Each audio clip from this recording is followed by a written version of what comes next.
नमस्कार मित्रहरू, गोर्खा सेवा सेनाको पक्षबाट अभिवादन स्वीकार्नुहोस्।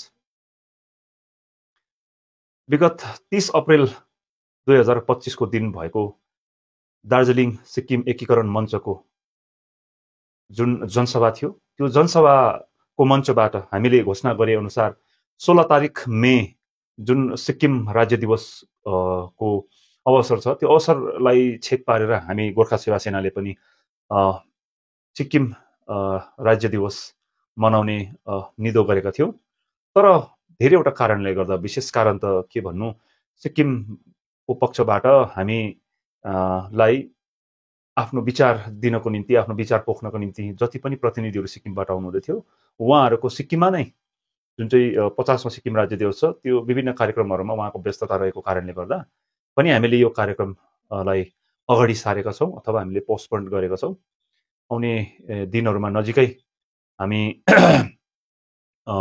यो कार्यक्रमहरूलाई निरन्तरता दिनेछौँ। सिक्किम अनि दार्जिलिङ एकीकरणको जुन चाहिँ यो संवैधानिक मुद्दा छ, यो मुद्दालाई हामीले धेरै भिन्न तरिकाले अगाडि बढाउने निधो गरेका छौँ।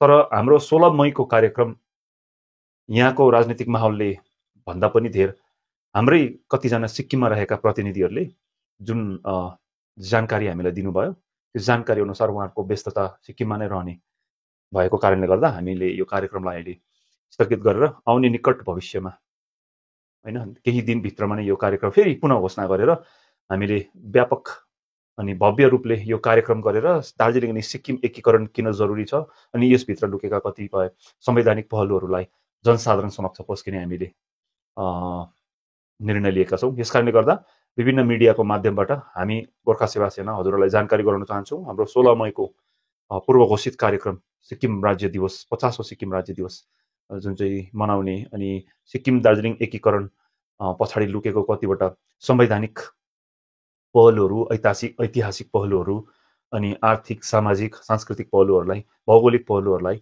राष्ट्रिय सुरक्षासँग सम्बन्धित धेरैवटा कुराहरूलाई हामीले प्रष्टै पार्ने सोचेका थियौँ। तर यो कार्यक्रमलाई हामीले अहिलेको निम्ति 16 तारिक मईको निम्ति स्थगित गरेर आउने निकट दिनहरूमा हामी यो कार्यक्रमलाई पुनः घोषणा गरेर हामी अगाडि आउनेछौँ भन्ने जानकारी हजुरहरू सम्पूर्ण शुभचिन्तक अनि मुद्दाप्रेमी जनमानस समक्ष पुर्याउन चाहन्छौँ। हस् त, 16 मईको दिन मनबाटै हामीले सिक्किम राज्य बन्नेकोमा खुसी प्रकट गरौँ। हाम्रो राज्य अगावै बनिसकेको छ भारतमा, बस त्यो राज्यसँग हाम्रो मिलन हुन मात्रै बाँकी छ, यही सोचेर बसौँ।